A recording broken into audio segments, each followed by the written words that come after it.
Is the mystery finally about to be unraveled? What could the 39 steps mean? What is Scudder trying to say? Dear listeners, welcome back. Just how many secrets were stolen that day? With time running out, how will Richard and his allies face the looming threat? The 39 Steps by John Buchan. Nonsense, said the official from the Admiralty.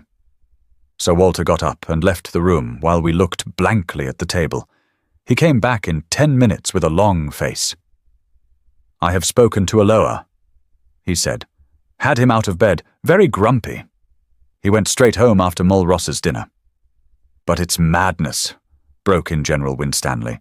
Do you mean to tell me that that man came here and sat beside me for the best part of half an hour and that I didn't detect the imposture? Aloha must be out of his mind. Don't you see the cleverness of it? I said. You were too interested in other things to have any eyes. You took Lord Aloha for granted. If it had been anybody else, you might have looked more closely. But it was natural for him to be here, and that put you all to sleep. Then the Frenchman spoke, very slowly and in good English. The young man is right. His psychology is good. Our enemies have not been foolish. He bent his wise brows on the assembly. I will tell you a tale, he said. It happened many years ago in Senegal. I was quartered in a remote station, and to pass the time used to go fishing for big barbel in the river. A little Arab mare used to carry my luncheon basket, one of the salted dun breed you got at Timbuktu in the old days. Well, one morning I had good sport, and the mare was unaccountably restless. I could hear her whinnying and squealing and stamping her feet, and I kept soothing her with my voice while my mind was intent on fish. I could see her all the time, as I thought, out of a corner of my eye, tethered to a tree 20 yards away. After a couple of hours, I began to think of food. I collected my fish in a tarpaulin bag and moved down the stream towards the mare, trolling my line. When I got up to her, I flung the tarpaulin on her back. He paused and looked round. It was the smell that gave me warning. I turned my head and found myself looking at a lion 3 feet off. An old man-eater. That was the terror of the village. What was left of the mare, a mass of blood and bones and hide, was behind him. What happened? I asked. I was enough of a hunter to know a true yarn when I heard it. I stuffed my fishing rod into his jaws, and I had a pistol. Also my servants came presently with rifles. But he left his mark on me. He held up a hand which lacked 3 fingers. Consider, he said. The mare had been dead more than an hour, and the brute had been patiently watching me ever since. I never saw the kill, for I was accustomed to the mare's fretting, and I never marked her absence, for my consciousness of her was only of something tawny, and the lion filled that part. If I could blunder thus, gentlemen, in a land where men's senses are keen, why should we busy preoccupied urban folk not err also? Sir Walter nodded. No one was ready to gainsay him. But I don't see, went on Winstanley. Their object was to get these dispositions without our knowing it. Now it only required one of us to mention to Aloha our meeting tonight for the whole fraud to be exposed.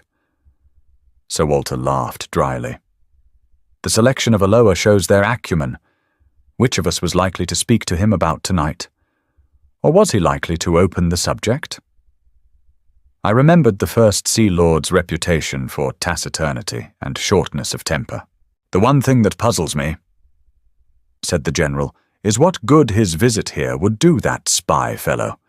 He could not carry away several pages of figures and strange names in his head. That is not difficult, the Frenchman replied. A good spy is trained to have a photographic memory. Like your own Macaulay. You noticed he said nothing, but went through these papers again and again. I think we may assume that he has every detail stamped on his mind. When I was younger, I could do the same trick. Well, I suppose there is nothing for it but to change the plans, said Sir Walter ruefully. Whitaker was looking very glum. Did you tell Lord Aloha what has happened? He asked. No. Well, I can't speak with absolute assurance, but I'm nearly certain we can't make any serious change unless we alter the geography of England. Another thing must be said. It was Royer who spoke. I talked freely when that man was here. I told something of the military plans of my government. I was permitted to say so much.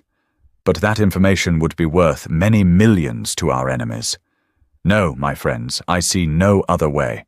The man who came here and his confederates must be taken, and taken at once. Good God, I cried, and we have not a rag of a clue. Besides, said Whittaker, there is the post. By this time the news will be on its way. No, said the Frenchman, you do not understand the habits of the spy. He receives personally his reward, and he delivers personally his intelligence. We in France know something of the breed. There is still a chance, mes amis. These men must cross the sea, and there are ships to be searched and ports to be watched. Believe me, the need is desperate for both France and Britain. Royer's grave good sense seemed to pull us together. He was the man of action among fumblers.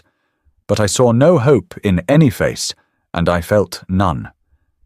Where among the 50 millions of these islands and within a dozen hours were we to lay hands on the 3 cleverest rogues in Europe? Then suddenly I had an inspiration. Where is Scudder's book? I cried to Sir Walter. Quick, man, I remember something in it. He unlocked the door of a bureau and gave it to me. I found the place.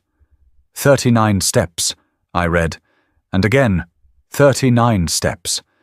I counted them. High tide, 10:17 p.m. The Admiralty man was looking at me as if he thought I had gone mad. Don't you see it's a clue? I shouted. Scudder knew where these fellows laired. He knew where they were going to leave the country, though he kept the name to himself. Tomorrow was the day, and it was some place where high tide was at 10:17. They may have gone tonight, someone said. Not they. They have their own snug, secret way, and they won't be hurried. I know Germans, and they are mad about working to a plan. Where the devil can I get a book of tide tables? Whittaker brightened up. It's a chance, he said. Let's go over to the Admiralty. We got into 2 of the waiting motor cars, all but Sir Walter, who went off to Scotland Yard, to mobilise MacGillivray, so he said. We marched through empty corridors and big bare chambers where the charwomen were busy, till we reached a little room lined with books and maps. A resident clerk was unearthed, who presently fetched from the library the Admiralty tide tables. I sat at the desk, and the others stood round, for somehow or other I had got charge of this expedition. It was no good. There were hundreds of entries, and so far as I could see, 10 or 17 might cover 50 places. We had to find some way of narrowing the possibilities. I took my head in my hands and thought, there must be some way of reading this riddle. What did Scudder mean by steps? I thought of dock steps, but if he had meant that I didn't think he would have mentioned the number, it must be some place where there were several staircases and one marked out from the others by having 39 steps. Then I had a sudden thought and hunted up all the steamer sailings. There was no boat which left for the continent at 10:17 p.m. Why was high tide so important? If it was a harbour, it must be some little place where the tide mattered, or else it was a heavy draught boat. But there was no regular steamer sailing at that hour, and somehow I didn't think they would travel by a big boat from a regular harbour. So it must be some little harbour where the tide was important, or perhaps no harbour at all. But if it was a little port, I couldn't see what the steps signified. There were no sets of staircases on any harbour that I had ever seen.